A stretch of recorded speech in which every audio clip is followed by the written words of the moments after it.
Hey, you want to help us with our project real quick? You got a second to speak with us? You want to just ask you a couple questions? It won't take very long. Valentine's Day, for the most part, is overly commercialized, and all the signs and all the support your lover, blah blah blah, is excellent if you want to buy into that.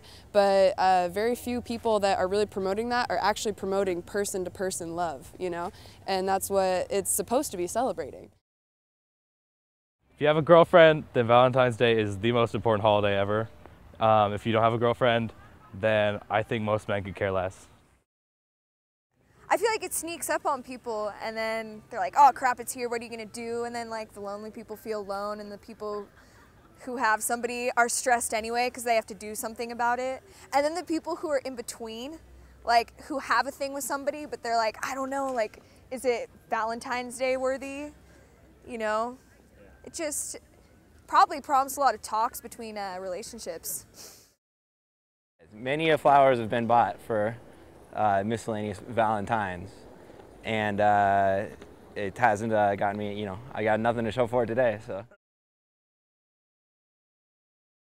I think the most memorable Valentine was my senior year in high school. My boyfriend drove me up to the snow and we camped and we ate hot dogs over a fire, and I don't know, that was it. Me and my boyfriend in high school we liked each other a lot, and I thought that maybe he would do something for me, so I did something for him. And I made this really cool collage of just different artwork and pictures and stuff. And that day, he didn't say anything to me about Valentine's Day or how cute I looked.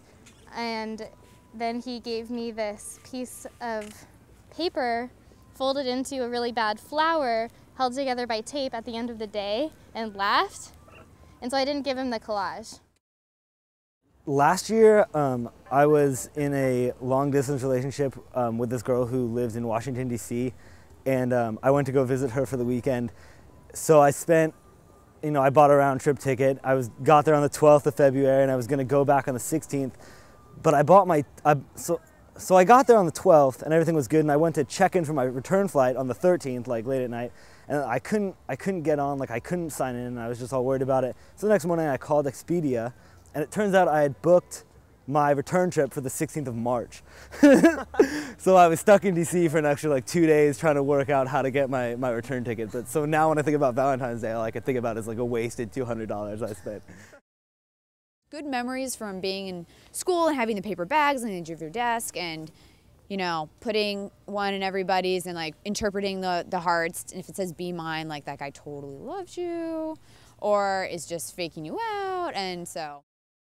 For some reason this year inspired me. And I think that's because my fiance has been complaining that we never spend any time by ourselves. So we actually have very big plans this weekend to do all the things we never do. And we have a babysitter for our son, and we're going to go to the Holt Center, buy new clothes, go spend the night at a hotel, have a lazy breakfast the next morning. He doesn't know it, but I wrote him a poem about all the reasons why I love him. And I think it's important because after 2 failed long-term relationships, I finally found the right man. But that's what they say, that 3 is a charm, right?